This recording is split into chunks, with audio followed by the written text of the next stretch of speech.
Hey guys, it's Lucid. Welcome back to another episode in Bumble Rumble. And this is going to be a long recording. What I'm probably going to do is we're going to do a significant portion of this turn together, as I think I promised this in the last episode. But I want y'all to get a sense of what all is involved, like what a turn looks like when I first get into it with Nexus up and all the gem income and all that and all the casting. Because it's one thing to see all the casting in a menu. The micro isn't super tedious this game, just because, like, aside from casting spells and a little bit of troop logistics, because I don't have a lot of free spawn. All the blood hunting I have labs up. Anyway, let's jump in. So we have another Fairy Queen empowered in blood. These Fairy Queens are doing Infernal Tempest, so, which is a bit odd if you think about it. They're like blood enchanted blood fairies summoning storm demons. Got our Tart Factory going. Flames from the Sky coming down. We cast it on Red Bud Grove. There was a big army there. We killed 44 units. Coming down, we cast it again in Arco. So this was one of the capitals conquered by Pythium. We killed 100 troops there. And then coming down, we cast again in Red Bud Grove, killed 25. So it's kind of diminishing the returns. We killed 40 the first time, 25. I think a lot of these were mages. Sometimes you don't really have diminishing returns with Flames from the Sky. Like, if it takes 2 hits to kill things, you're going to have to cast it at least twice. And then you'll get even more on the third time you cast it. But if they're unarmored stuff, you'll get less and less each time. Okay. And really, you know, is it worth it for me to do it? Well, I mean, yeah. But is it cost efficient? Kind of, but not really. I mean, the only reason I'm able to do this much Flames from the Sky and only kill 25 units is because I have such a bigger economy. But me rolling in, like turning those into having a bigger army and rolling in versus an Astral Nation that's going to do Master and Slave, probably not a good idea. So better to nuke all those Communion Slaves. Gift of Reason, Tart Gate coming out. And now on to the battles. So the first one is right here in Gwith, where we just have a Golem rating. We're not going to watch that. Here we have a Golem rating. Nothing to see there. We have our little blood economy going, which I never thought it was going to be this big, but I never thought the game was going to go this late either. We get attacked by a Brass Claw Horror. This is probably from holding Lightless Lanterns. And then we get assassinated here. We're just going to watch this real quick. There's a big battle this turn, so everybody stay tuned. We've got the battle for the throne as we launched our guys in the previous turn. So this is a water bottle assassin, but we have a water bottle too. And this looks like a stalker. Oh no, it's just an assassin.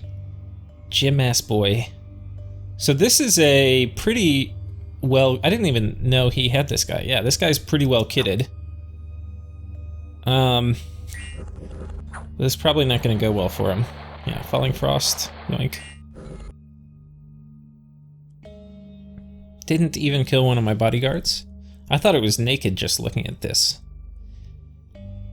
Okay, so that was the assassinations. Now, there's a bunch of things to watch, but what we're going to do is the throne is Dendra Nigra. And there's a few battles here on Dendra Nigra. The first one is... Is there one? I don't think Pythium has a battle outside the fort. But first one, let's watch this one. So Shinuyama attacks me. Now Shinuyama did not neighbor me. He does not neighbor this province. So these guys all, and they're not stealthy, so these guys map moved 2 through Pythium to me. And it is one of the Shinuyama classics, the Bone Grinding stack with the Artificial Communion.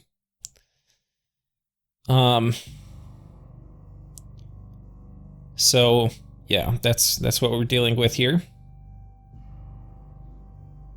He's got the Ankh, which will do life after death, so if these guys die, they'll turn into little zombies. And then, yeah, a lot of bone grinding. So this thing he was hoping, or is hoping, hopes that it will kill my army. But I have a Royal Malakwi, and I have turn 1. So the first bone grinding actually goes off before I do Mist Form, or Fog Warriors. So he kills some of my shit, but nothing good. And then Fog Warriors comes down. Let's go back and watch that again. We'll see just how many he got off. Now, the other part of this, of course, is he needs communion slaves. Who does he have as a communion slave here? Is it just golems? No?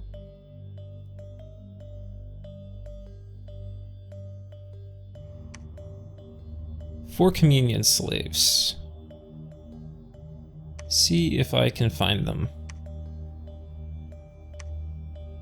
I'm tempted to think they're Bakemono now.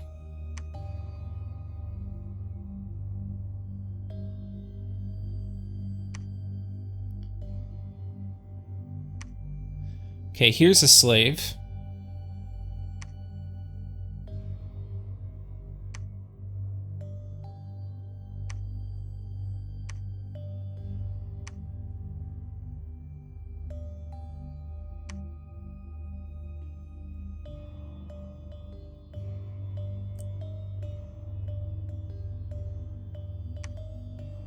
I cannot find 4 communion slaves.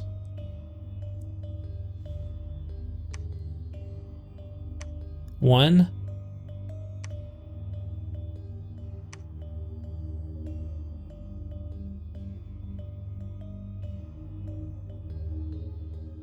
Oh, these guys. So it's one of these guys, and then it's 2 of the ghost tigers. Or ghost cats. 3 of these guys. Okay, so we have 4. It's 1 of these and 3 of these. These are the slaves. Now, there's just going to be a massive bone grinding. We got some enlarges going off, so hopefully they don't die. And then the bone grindings, we can see... I don't know what everybody's casting, but we only, so far, only see 2.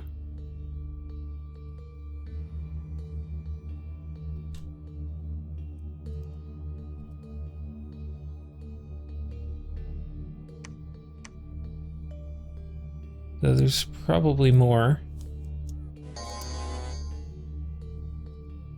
Yeah, so this was 2 bone grindings. If you actually did all the bone grindings, turn 1 it might have been more devastating. Because at this point I now have Fog Warriors off, and bone grinding, that's kind of the the bone grinding counter. And then I do Master and Slave twice. And so this is actually pretty cool, just looking at it. All these little white dots are the bone grinding effect. And then all the little spire things are the Master and Slave. So if we turn on team colored squares, blue is me. But you can see we got some of his stuff. I don't see any sorcerers yet. But we've got some of the tigers too, so we can't do any more bone grinding even if he wanted to. He's knocked down too low a path.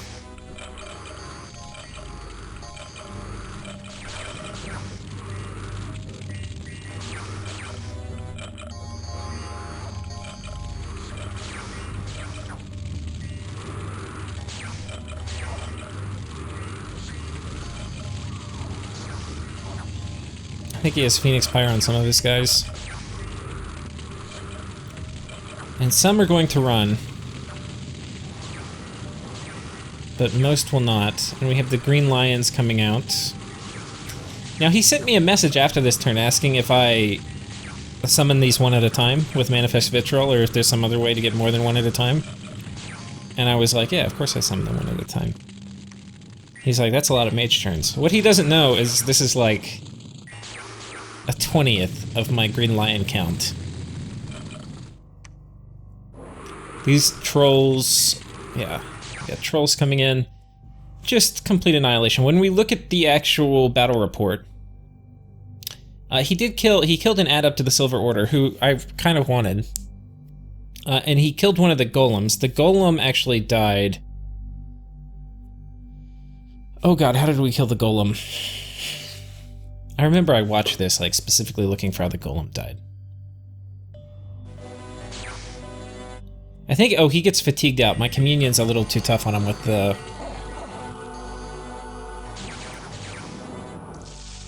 I kind of want to see how this part works. So, they've taken a little bit of HP damage, it looks like. They're at Astral 4. Their fatigue is 180. Now my vampire should... So he does Rush of Strength, they take even more.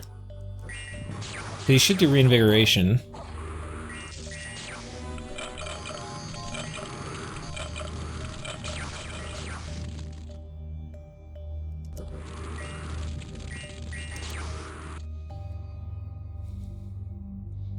This is the one who's gonna die right here.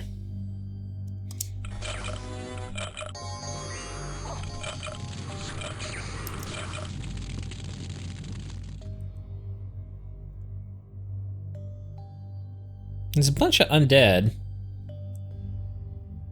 Where did my freaking vampire go? See, he did bloodletting.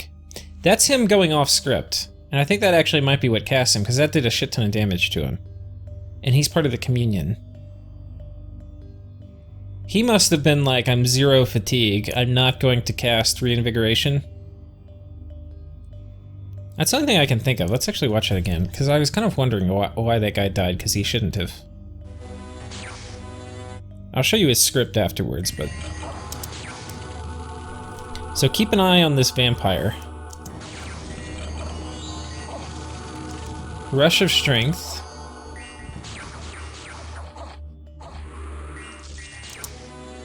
Now he's 0 fatigue after Rush of Strength. Maybe the problem is I give him boots. Let's watch that again. Because he shouldn't be 0 fatigue.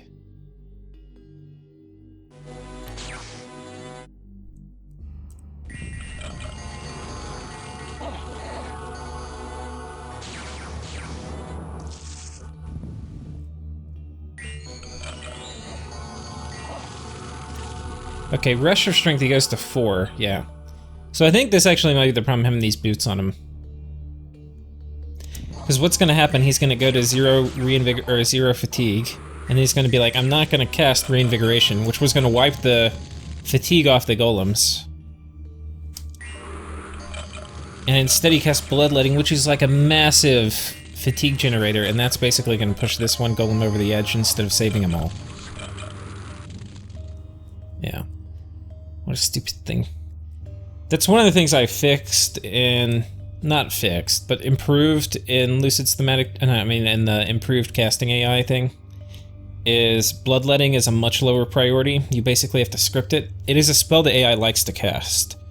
And it's freaking horrible to cast a lot of times off script. It can be really good on script, but off script it's really bad. A lot of the times, like here. So...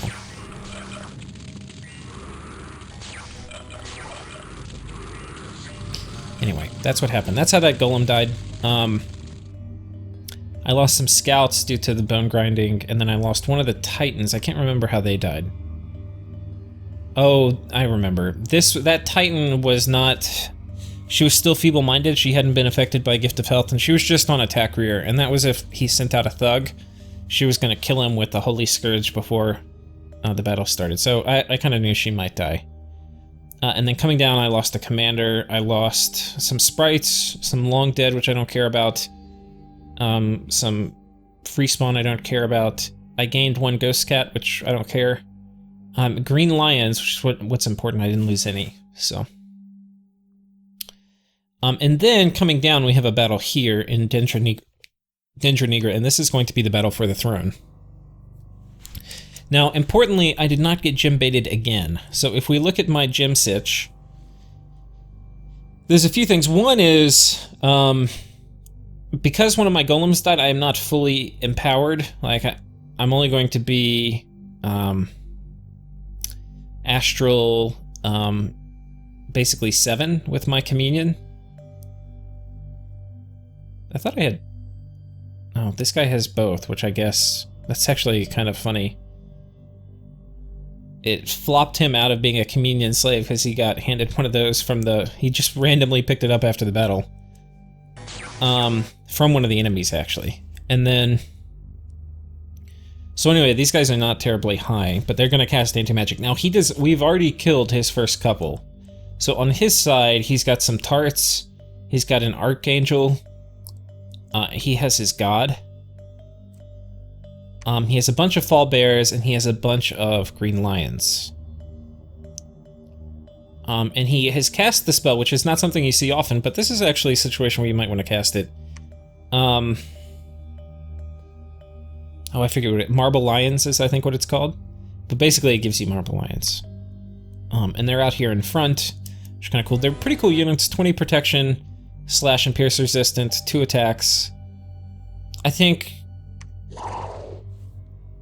it's possible, but not terribly likely, that they change the course of the battle. Possibly early game. If you're fighting dudes who have trouble getting through 20 protection, these guys could be the difference.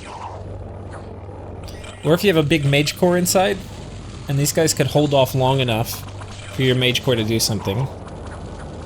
And then they give you +1 order as a benefit.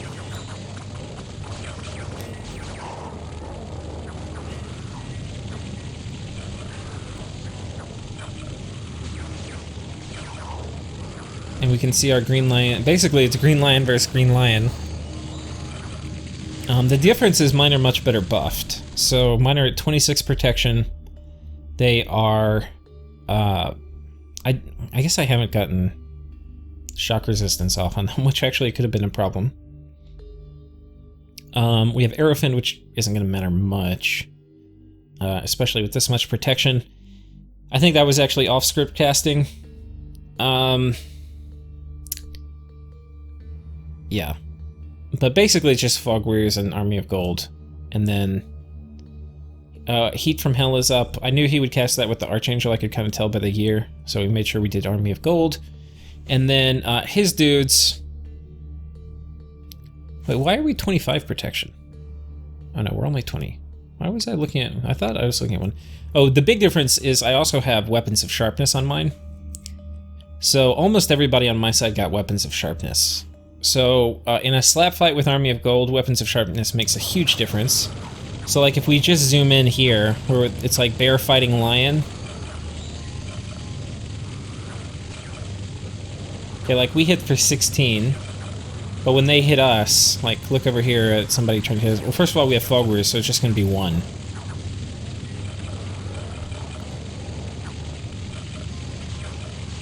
But yeah, anyway, we are not slapping them, we're killing them.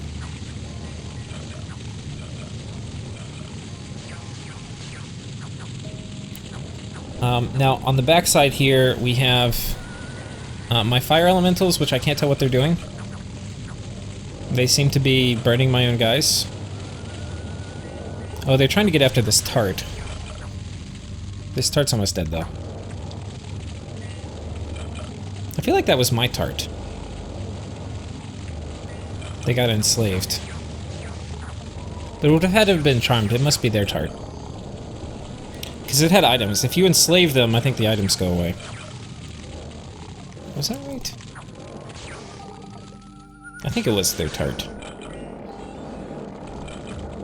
I mean, when you enslave somebody, they become a unit, and after combat, you definitely lose the items. I'm not sure. I think you lose them mid-combat too, but I'm not 100% sure. But if they've been enslaved and you click on them, they should look like a unit, and you shouldn't see the paths or anything. Like, I think you lose this part, and I think you lose the paths too. On his side, there's just a brave few. We have, what, an air elemental back here. It's been kind of causing them some trouble. A few, what? Foul waters, or what are they called? Gelatinous cubes. You summon them with foul water, I guess. You can see the lion breath still going to town. But like in these lion versus lion battles, I'll just show you the, like, because these guys should, okay, no, these guys don't have Weapons of Sharpness. Okay, well there's a Thunder Strike, so. I have more mage support here too. Yeah, okay, they just get walloped here. It looks like one of our golems may have died too. I see running forward. I think we might have lost a golem. This guy is about probably going to die too, actually.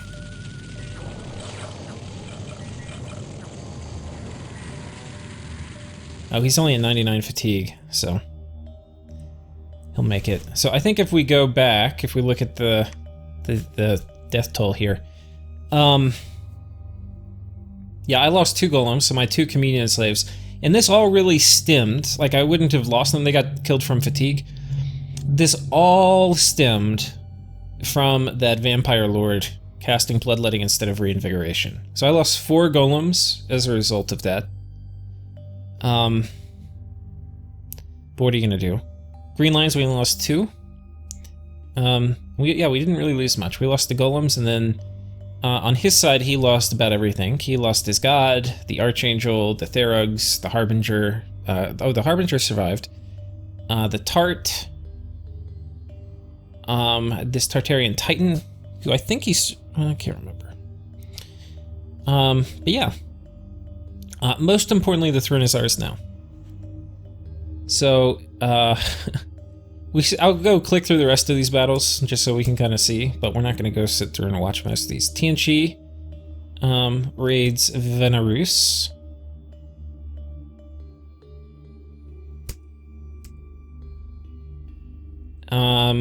We'll watch this one. We're raiding, and Shinuyama attacks. This is a Pythium fort that Shinuyama has tacked on top of to presumably have a place where his guys can escape from when he's diving on my throne.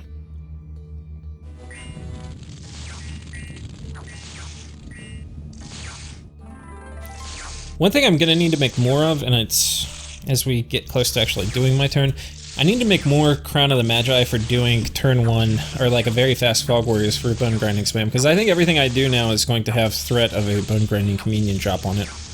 The other thing we're going to do is we're going to deliver a very nice fuck you to Shinuyama in the form of lots and lots and lots of flames from the sky. Now, who they're going to be hitting are these Bakemono sorcerers, who... this is cast Temper Flesh. Normally they have no fire resistance, and they have 21 HP. So 2 hits from Flames from the Sky will kill them. Now, 1 Flames from the Sky, if you cast it twice, you're going to kill 25% of them. If you cast it 3 times, you're going to kill... well, 25% are going to be dead, and then of the remaining 75, most of them... will have been, or no, half of them will have been hit with Flames from the Sky once. So of those, when you cast it again, you'll get half of the half. Yeah, okay. But then, I think 4 is the magic number. So we'll get almost 50% of them. We'll see, I'll show you where he's got them, but...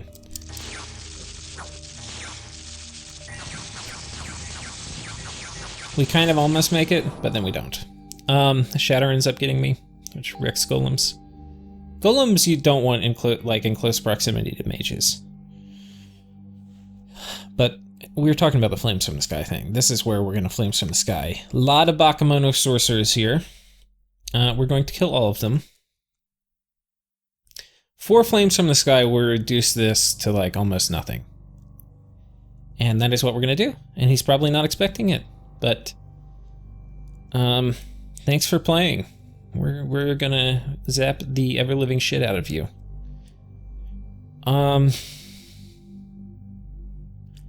Which one was this? So, Shinuyama... okay, that was the one we just watched. Pythium, he tries to break out and attack Lish, which I have a big force on. Now, he could have done this inside the fort or outside, because I was going to storm this fort. And then the forces of darkness descend upon the humans. And this is what happens.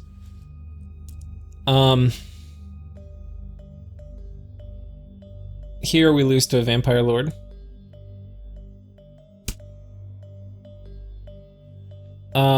This was the battle outside Dendro Negro that we watched, but you can see just how much gear I got. This was all the stuff he had on his dudes primarily. Some of this was mine, but most of it was his. Most of it was his.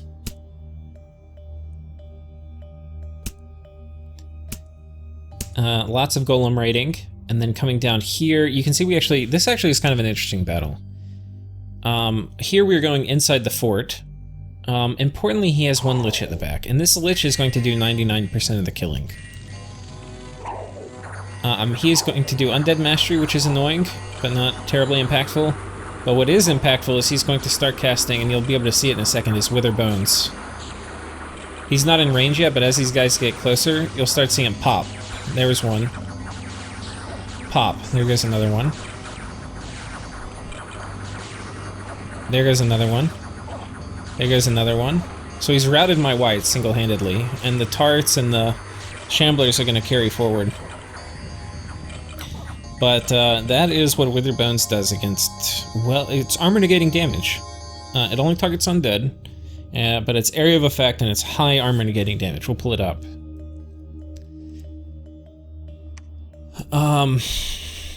It's Thumb 6, but yeah, you're going to be doing 6 area of effect, 16 plus armor negating damage. So, and you need to be Death 3 to cast. It's reasonably high fatigue, but if you're like Death 5, then you're going to be doing 8 AoE, 18 damage, and it's only going to cost you like 15 fatigue. Pretty damn powerful. Pretty damn powerful.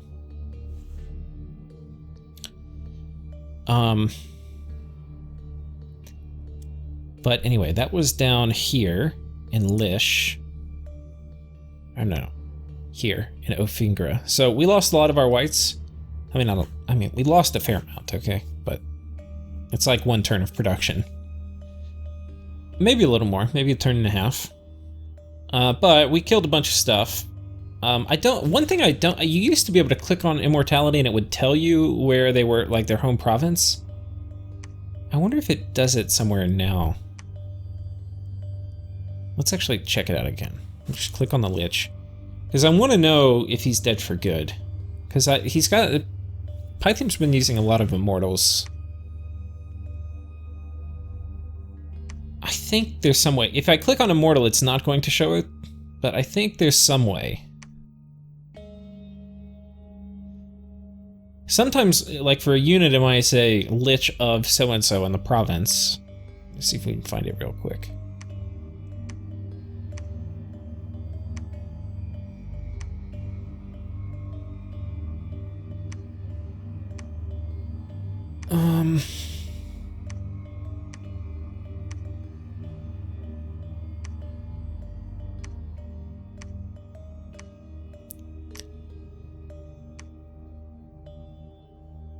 Yeah, you can't see it anywhere that I can find. You would think it would be tied to this. If I go to one of my own liches, I don't think I can see it.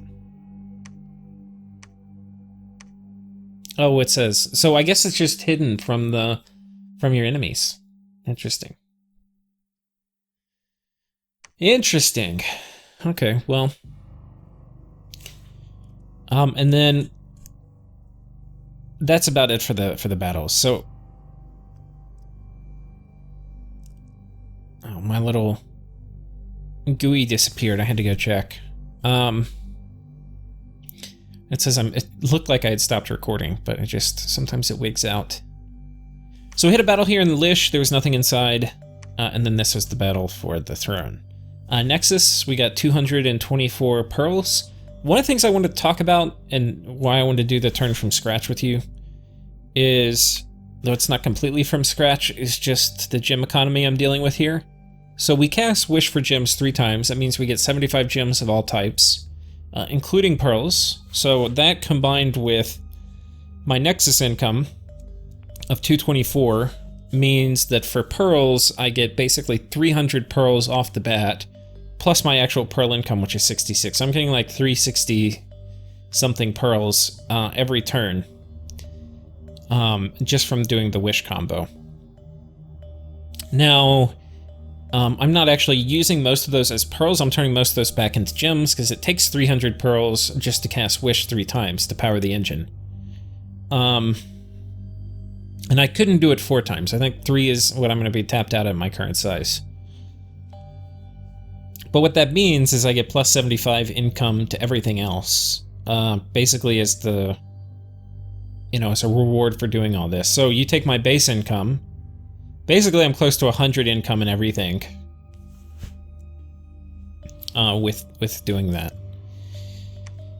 The price also of doing that is I can't really build up. Otherwise, like if I want to stockpile a gem type, which I'm doing inadvertently in air because I can't actually spend 100 air gems every turn because I don't have enough air mages.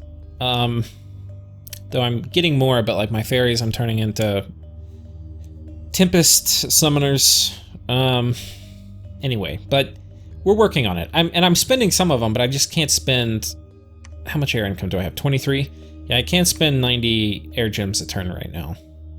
I potentially could put a global up, but it could bump into one of my own things. We're not going to mess with it. But yeah, so we've got to spend all that. We've got about 400 income of blood slaves every turn. Maybe more, because I've got some things on autocast. It doesn't appear it went. You're going to have to empower again in blood. These guys... We're going to put on Infernal Tempest. And yeah. But anyway, we'll go through and we're actually going to spend almost all these this turn. But first things first, what are we going to do? Well, we'll take a quick look at the overall landscape. Why did it looks like my... Okay, I hit H by accident. H was hiding some of my menu. So, TNG's pushing steadily forward into Vanarus, and Vanarus is definitely losing ground, but not at the rate that Shinuyama's losing ground, I don't think. So I'm definitely eating... not Shinuyama, Pythium. I'm eating Pythium faster than TNG's eating Vanarus. I have been thinking about ending my nap with TNG, because I'm pretty sure...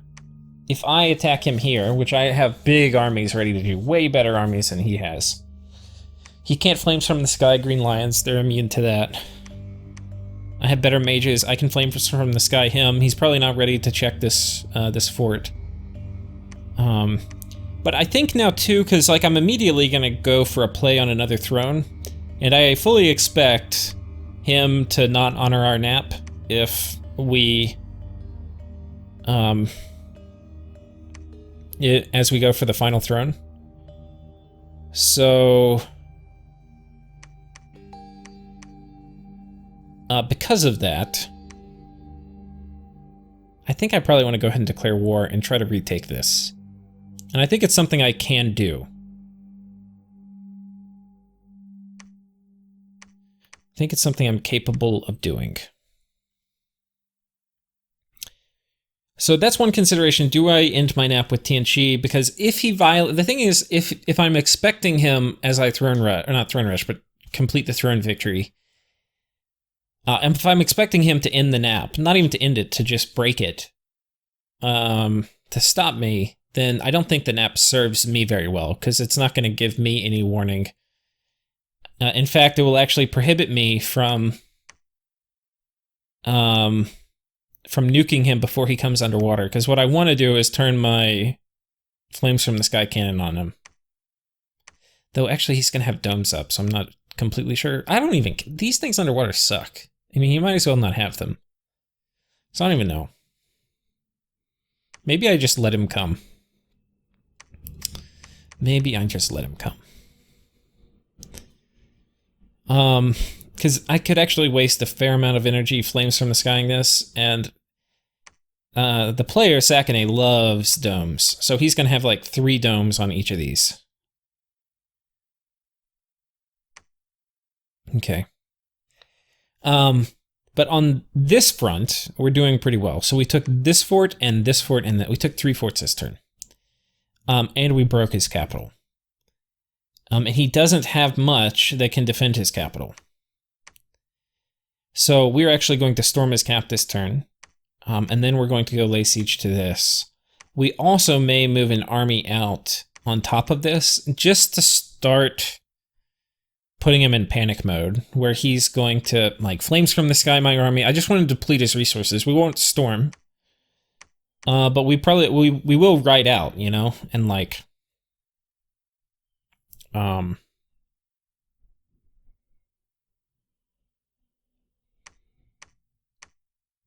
yeah, I mean, when I have one throne left to win and I have an army on it that's cracked it will do panic mode. So everybody's going to start doing panicky things.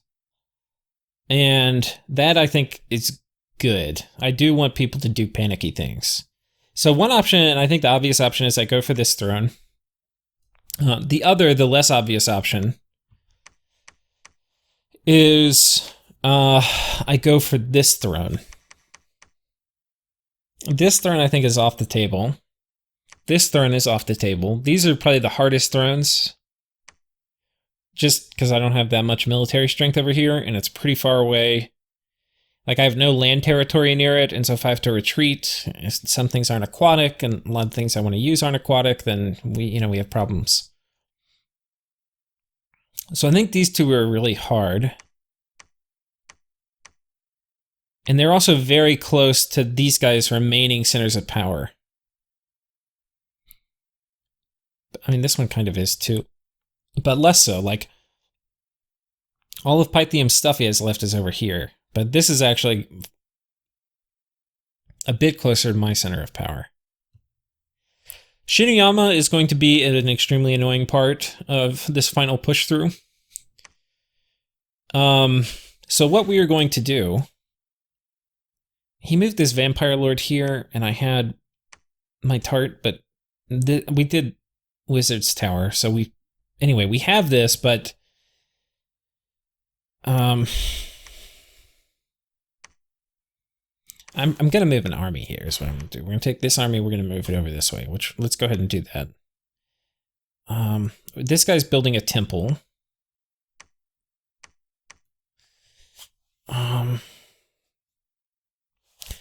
Let's have all of these idiots come walk over here. Not expecting a bone grinding communion here.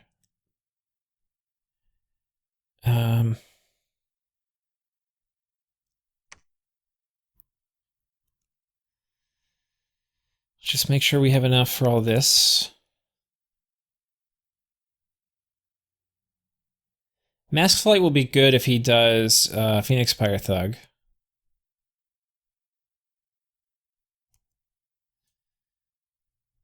But we don't have enough to do Fog Warriors.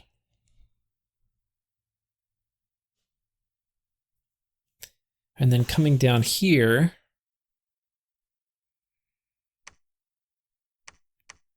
there's some loot off another dude. Ooh, this guy's an Astral Random. I mean, he got the 10% chance to get an extra path, and it's an Astral. It's actually pretty damn useful. But I don't know if we're going to micro that sort of thing right now.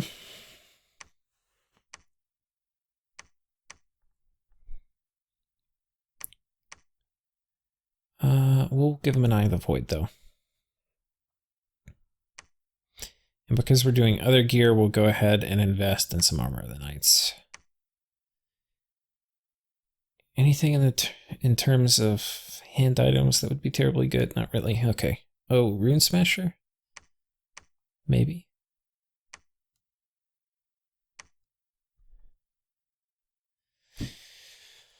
Okay. So this Goon Squad's going to move over here. We're building a temple here. Here we're preaching, which is fine. We probably have preachers we need to move forward. Yeah, like here we've already preached it up to the max, so we're going to have these guys run forward. Here we've preached all the way up. Actually, you should do kind of like a little more robust sweep of preaching. Yeah, okay, I've got most of my guys at the front. This guy's kind of cool. We've got a Jade Sorceress with the Dragon Scepter, which increases Dragon Mastery, and she's summoning Swamp Drakes. Which we get 4 of them a cast, because she also has the spell Dragon Master cast on them. On her. And so she gets 4 of these a turn. And they're pretty good. And I mean, this is higher than their normal HP is, because it's normally 44. But normally it's a high HP unit. And then Drake Gas is pretty good. 6 ammunition of like a poison beam can be pretty good.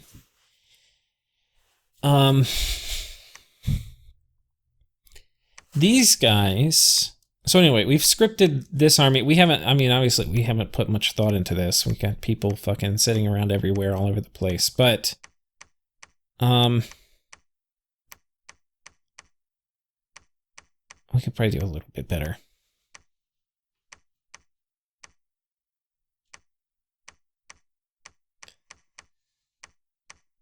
Okay, this is probably okay. And I might come back later and improve the script for this, but let's see. What are our guys doing? Hold an attack. Got weapons of sharpness. We'll do rush or strength in case there's somebody like a thug we have to kill really quickly. The turrets and the astral will help with that. We've got Gaia's blessing coming down. I don't know. Am I doing Army of Gold? Yeah, we've got Army of Gold. Okay, we're set. We've got all the bases covered here. One thing I should think about maybe is giving a few more gems to these guys, because if I want to move them out after this, I'm not going to have a lab built in that province. We're actually pretty good on gems. Well, you might need a few more slaves, so. Feeling pretty damn all right.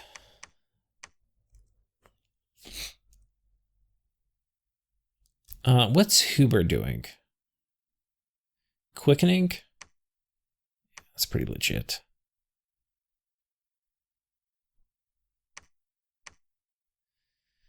I probably could use some more water lenses, but I think if I were like really min-maxing, I would make a few more hammers and get a few, like I'm a little low on item production. First, like all the water stuff, I would like to take more of the water gems and turn them into water, like every mage should have a water lens and a water bracelet, I think. But if I'm making them with hammers, not every mage, but I should be making way more of them and putting them on. But it's kind of micro intensive to do all that. So I'm not sure I'm going to. Here we're going to bump the defense a bit more. Did I have it? Yeah, this is from the previous turn. So we'll go ahead and do 30. Now we could sneak out here, but I think the play may actually be to not sneak out.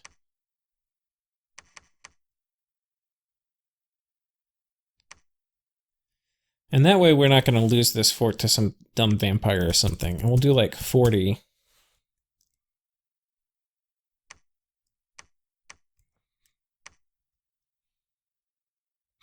We're building a lab. Now, my casters of... Pretty sure somebody's casting Wizard Tower. Though it's a problem when you do your turn in like multiple segments, especially in a game this big. You like kind of, or you may, if you're like me, kind of forget where you, like if you've done some things that turn, it's like the turns kind of blend together. Okay, we're gonna use this guy then. Hopefully I don't Wizard Tower twice. Well, I must have somebody better I can do it with. This guy... Okay, there's nothing else I can Wizard... Oh, I could Wizard Tower this, and I do want to do that, actually. Okay. I do want to do that. I wish I could move and patrol here, but I can't do it. I do need to, but if I have an army here, I can potentially move this army here next turn. So we're going to move an army here. If they put something on top of it, I can check it by moving these guys off and hitting it. Which is probably what I'm going to do. Oh, but these guys need to actually hide and preach.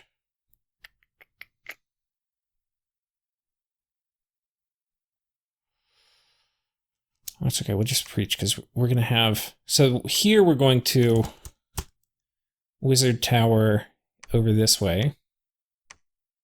Oh, we're actually going to not preach, we're going to build a temple. Here we're going to have the golem patrolling behind a PD. He could die, but... What is dead may never die? Hmm.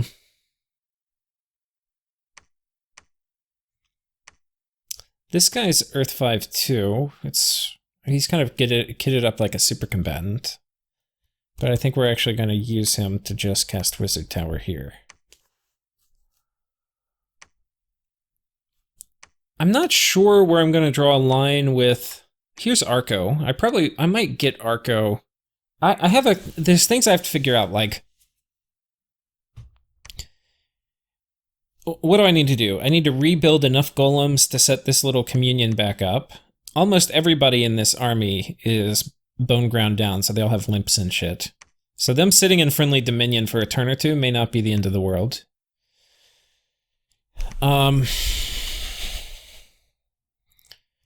So we have to kind of recover. Oh, this is kind of funny. We got the friendship hat on this guy.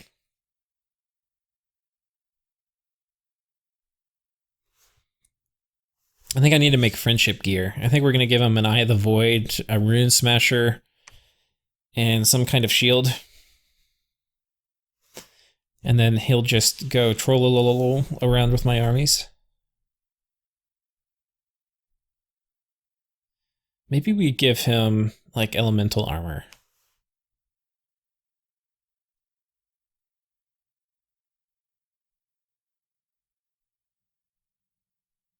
Yeah, that might be it. So we'll have to kit him up. I can't... this is cursed, so I can't move it, but it's a good thing to have. And it could be worse. I mean, being sacred, she'll get Arcane Finesse. And then that, like, she'll have pretty damn high magic penetration.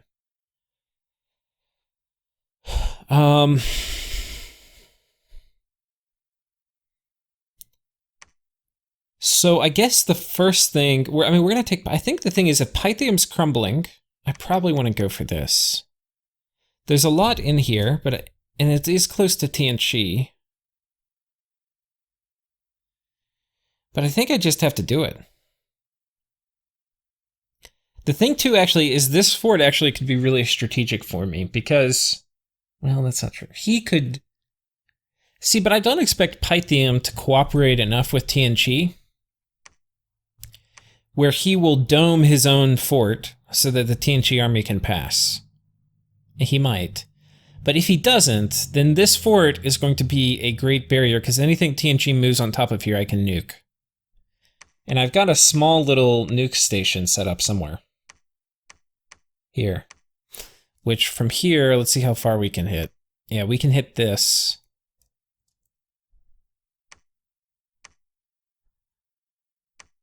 Yeah. From here, we can hit this province and this one.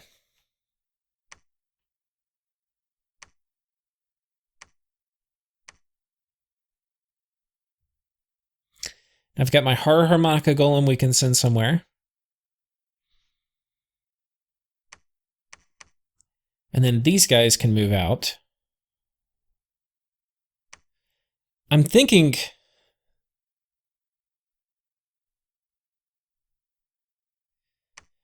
trying to take anything... Okay, there's a few things we need to just definitely do. And one of those things is we definitely are going to need...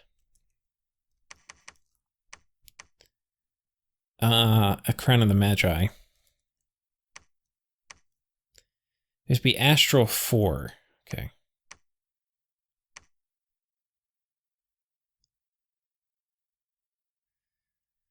Do I not have another?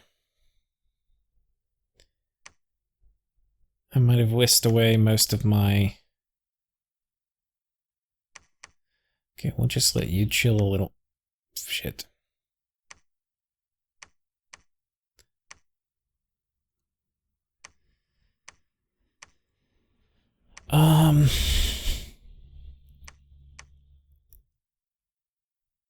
Go ahead and put that Rune Smasher on this guy.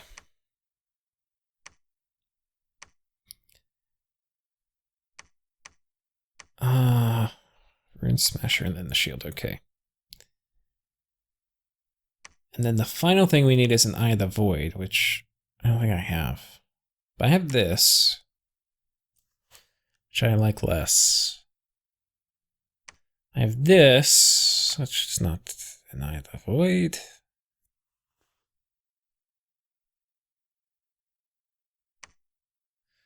Put this, well, fuck that. A long fight, that could be an extra bad thing. Yeah,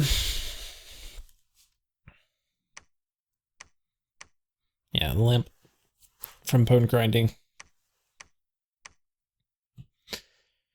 So if we take this, which I kind of expect we will, but you never know. I can probably do Will of the Fates here too. And really, he's only going to be able to fight me with this stuff and what's in his capital.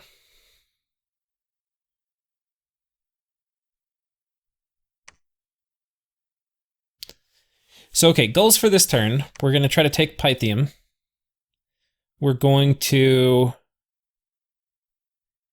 I think this fort needs to be part of ours. I don't want this to become Shinuyama's. We're going to nuke... Let's just do that part right now, because that's going to be just immensely gratifying. 1. I had to move these guys to this province so that I could do this turn. 2.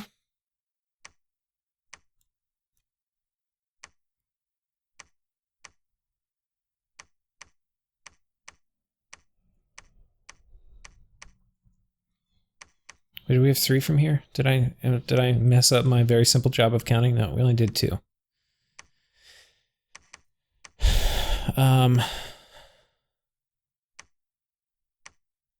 We're putting this frost armor on because if they have a dome of flaming death, we can actually die, as this happened once from casting this, which we don't want to have happen. 3, no, I do want to do 4.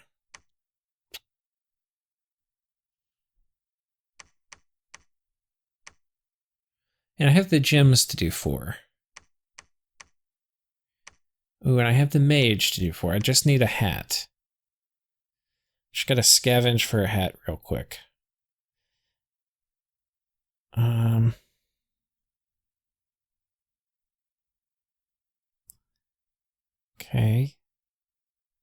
That is a flames from the sky. Okay, well, this guy's casting flames from the sky. Scanning down here looking for hats. For fire hats. Ooh, he's going to be out of range. He could have done it, though. We can use... like a ring of wizardry or something in a pinch if we have to. But this 4th one I feel like is going to be key. For getting the Bakemono sorcerers.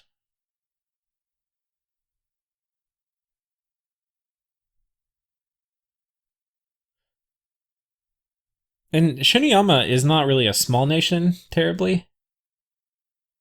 And considering they're only fighting me, and their whole job is just to be annoying, they actually can do a pretty good job being annoying. So...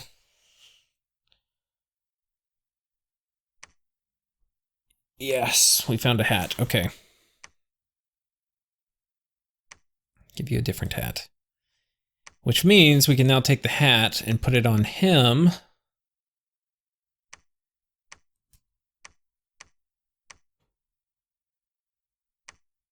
Okay, this gives us a little cold resistance.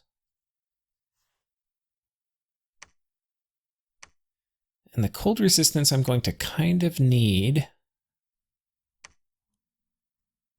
in case there's a Dome of Flaming Death. Okay. So now we have 4 coming in here, which is... for the troops is not economical, but I have the feeling it's at least 20 Bakemono sorcerers, and killing all of, like, 70-80% of those, especially if he has gear on them, would make me happy. This we could also potentially do a magic phase attack on. It's going to have whoever retreated off this battle, which is a couple ghost cats. I think the golems teleported out 4 white mages. plus whoever is here from this one. What, 4 mages? What would be a good way to defeat a bunch of these guys? I don't think really any of them are Phoenix Pyre thugs per se. Now that guy did cast Phoenix Pyre. Oh, no, Phoenix Power and then Living Fire.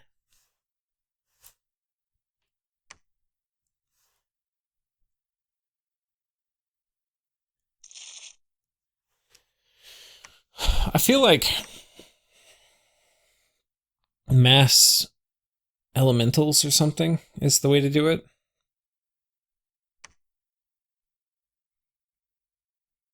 Especially if I can drop Fog Warriors on top of that. Like, I could even move my Seraphim. And then have this army come in behind it. Like this very, like these, a lot of these guys can magic phase.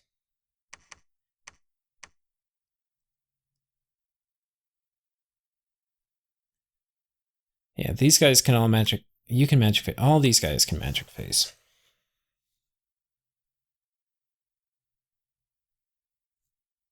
And then this army could just walk in behind it. This guy can magic phase. She can magic phase and drop a shit ton of air elementals.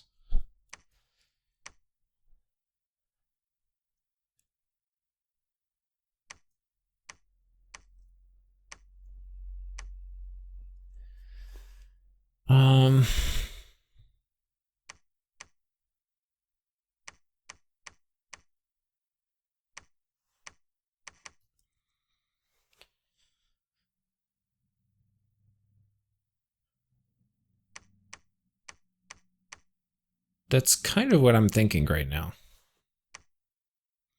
These two guys magic phase. She can magic phase. We've probably got air hats and stuff for her to have like this, so she's air 5.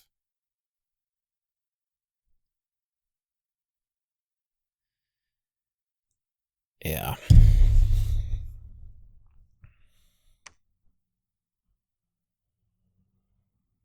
Now, if we do that, if we magic phase in, presume he's going to actually move this army up here. That would be one possible move he's going to do. I think it would be a dumb move, but Shinuyama does not care about dumb moves. He cares about annoying moves, and that would be an annoying move for me if he moved his whole army here and potentially killed something that I moved on top of it.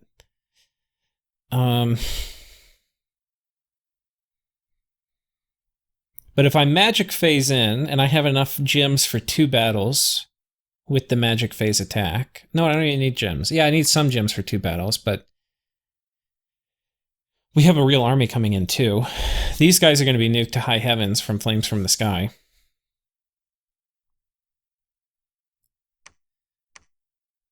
Here, we're going to probably move in most of the guys from this fort onto this one, and then we'll take it. This will take... this we're forting up this and this.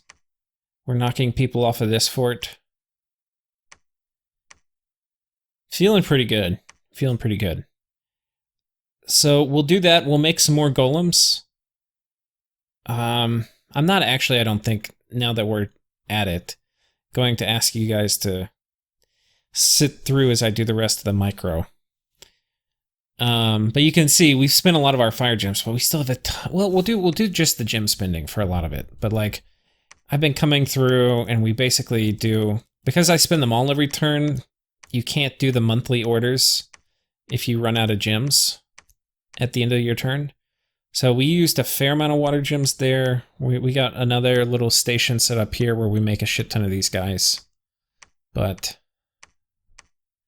I thought I had these guys in a group. I must have clicked out of the group. And that's how you get all the green lions. I think we're going to turn on more water gem item production, because I want to get more of these guys with the boosters as we make our move on this throne. We are going to send in Everybody. I think we have enough. Like, Master and Slave could hurt, but if I do turn 1 anti-magic, I'm not super worried about it. And then potentially we just kill something here. I may Magic Phase attack this also. This will give me another province to do. Yeah, there's a very high likelihood we Magic Phase this.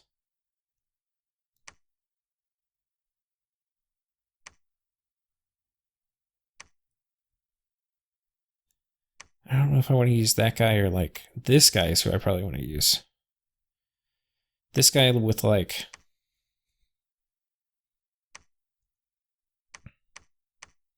Do I have Hydra Skin armor or something? Or a Ring of Regen or anything?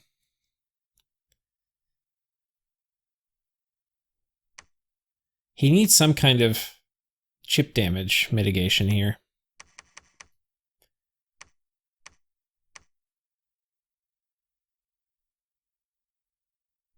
Bloodthorn work?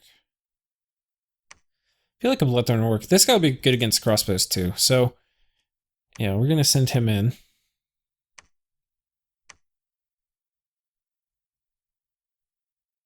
And this gear isn't really right. He doesn't need all of this. He doesn't really need this. He doesn't even need this. He actually needs Boots of Quickness. Because we're going to be getting back our... We're going to be healing from every time we attack. And then here we probably want... It's times like this you wish you took the time to organize your inventory.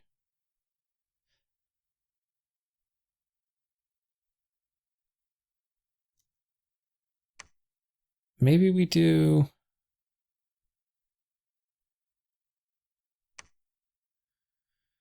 Maybe we do that. Okay. So he's going to Cloud Trap, he's in. Now there's a bunch of archers. It could be 100. It doesn't look like 100. But he could move a bunch of crossbowmen in here too. So if he sends a Soul Slaying or Enslaved Mind guy here, we're going to be in some deep shit. But we're going to count on him not doing that.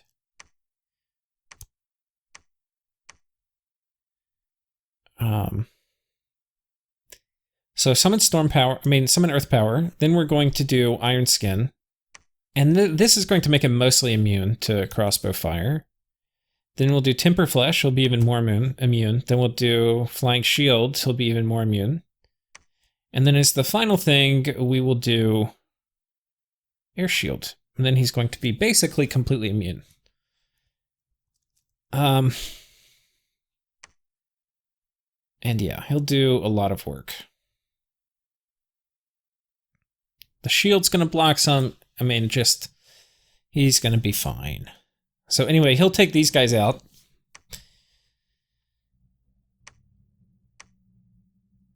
Very likely, though, because I put his cap under siege, that he'll be pulling guys in this way.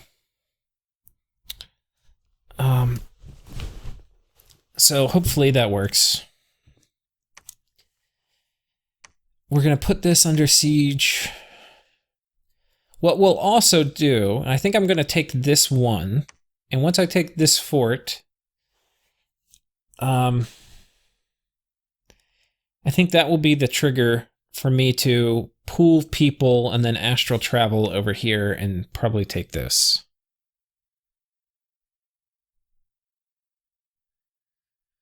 The other thing that would be kind of cool is if I took this fort.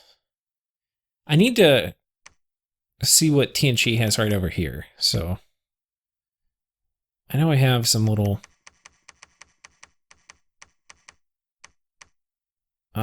stone windows or whatever you call them. Let's go find one.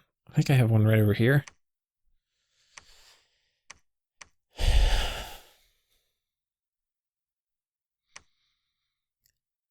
So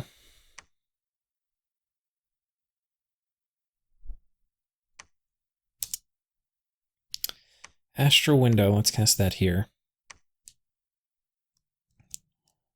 Fuck.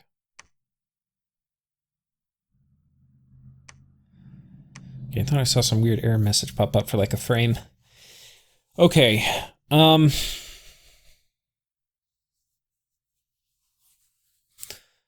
So that's good and all. I could potentially... I think it's risky magic phasing this. I'm not even sure I want it. I don't want to conquer Shinuyama. I just want to end the game. But I also don't want to open up myself to any... I don't want Shinuyama to get bigger, and I don't want to open myself up to an attack. So I want to have like a nice little insulation of forts that he's going to have to walk over to get to this throne. So like this fort I want, and I may want this one. So whether I conquer this one or not, I'm not sure, but we'll see.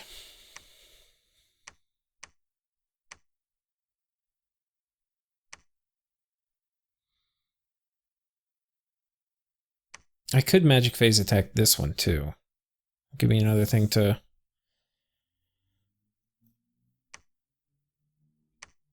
Or, wait, no. Oh, this guy... Oh, we don't have a lab, so he can't magic phase. But anyway, I think that's it, guys. Thank you all for watching. We will see what happens. I don't know. I feel like maybe as we get here into the end of the game, I might start going back to recording every turn. So, anyway, I will see you guys next turn, I guess. Take care.